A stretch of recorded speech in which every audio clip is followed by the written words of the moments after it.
Now, in light of the new Superman movie coming out in July, we've seen a handful of images of the new suit, and it's been met with half and half. The common question that nobody explicitly asks is if it's the suit they hate or the actor. Before I go further into my thoughts about the new suit, we have to discuss about how this new movie even came to light. On October 24, 2022, Henry Cavill posted a video on Instagram stating his return as Superman. Now, I shit you not even 2 months later, he announces that he isn't actually coming back. At the same time that this is happening, he also gets recasted for The Witcher. Like, what do you say fuck me for? I honestly feel really bad for Henry Cavill because despite what you guys think about his portrayal of Superman in the movies, you can't lie that he absolutely loved the character. And when he's in that suit, he really changes. He really owns the character. The guy just really does embody Superman. Point is, Henry had announced that he wasn't playing Superman anymore, but instead they had hired someone new. Merry Christmas! Someone younger. Oh shit!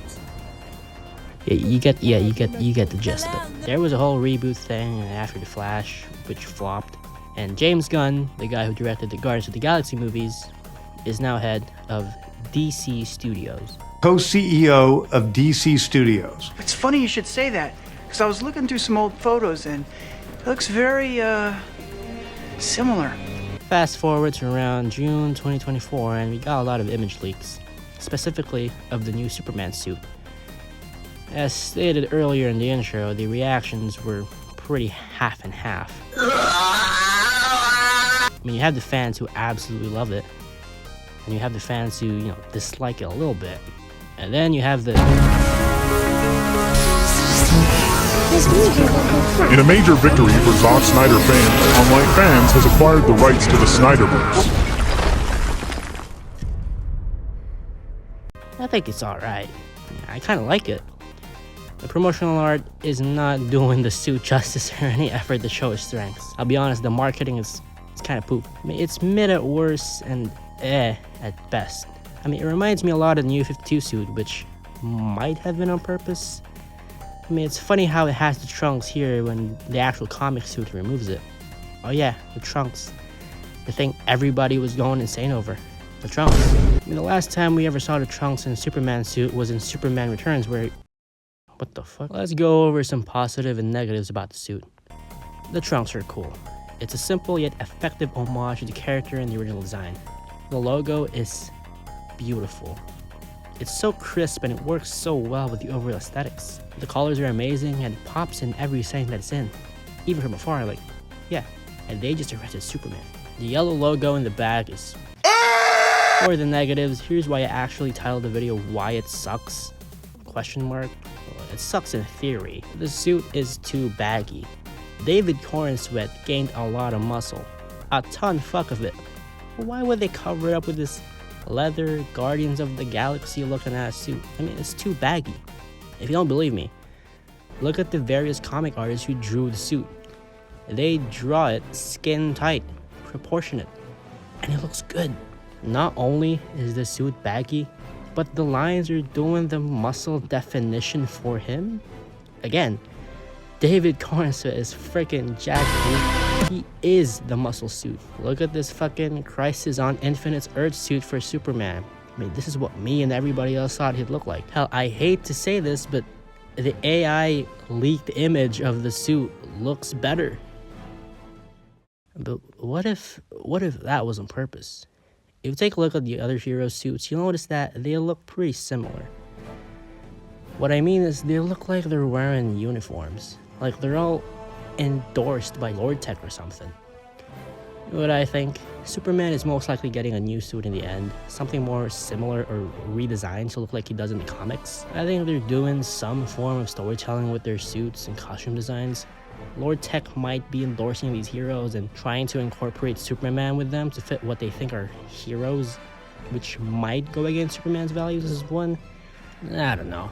Rule 1, do not do the writing for the writer. That's just my theory though. I mean, I do think he will get a new suit in the end, or it'll evolve in future films that we see him in this new cinematic universe. Overall, I'll give the suit like a 6 out of 10. But we aren't done yet, no. Of course, it's hard to talk about this guy without seeing this guy pop up directly after. Yes, we are going to compare Cavill and Corrin sweatsuits. This isn't a discussion on which is better or which is worse. I personally love both of these suits, and they capture the aesthetics and the vibe of the character they're portraying in their stories. I'm just here to compare and contrast. Now, to keep it fair, I'm going to strictly be using the Man of Steel suit as it's a standalone Superman movie. The Man of Steel, the colors are a deep navy blue, almost black actually. Now, it's mostly just a color correction, but in some behind the scenes, it's really just navy blue. I mean, it all boils down to personal preference, but the color scheme goes pretty freaking hard. For Superman, the colors are much more in line with comics, and the blue is like a bright blue, almost cyan actually, and it has bright red. It's pretty beautiful. It really captures the much more friendly and human aspect of the character. The Man of Steel suit has some impeccable texture on it that you won't even see unless you look at it with a microscope. The alien-like / Kryptonian design is really creative, and it really sells the alien aspect of the character. In Superman, I already said how the lines in the lore text / Guardians of the Galaxy-esque design might be a play and metaphor, but as a Superman design, it really isn't much. I mean, I would rather prefer it have a smoother texture like the Man of Steel suit, but both are great either way. I mean, there really isn't anything else I can say to compare the two because it all boils down to personal preference and bias. I don't really have that problem because I'm a fucking normal person, but as of the time of me recording this, which is around mid-April, we've gotten an entire trailer, a poster, an action figure, a 5-minute preview, and an ad with Shaquille O'Neal. Yeah, I don't know what he's doing. Overall, the new Superman is pretty promising. I have faith. Faith, Alfred. Faith. 5 by 5. The suit is a bit questionable, but we all really just have to wait and see. Now, if you like this video, consider subscribing because I'll most likely do another one. Daredevil Born Again did just finish, and I have plenty of thoughts for the suit ever since the set photos leaked, and that'll most likely be my next video. Again, I don't hate anybody who likes this suit or hate anybody who hates it. I frankly do not care which Superman suit is better or worse. I just want to see my boy back on top. I wonder how Wonder Woman's doing. Max Lord!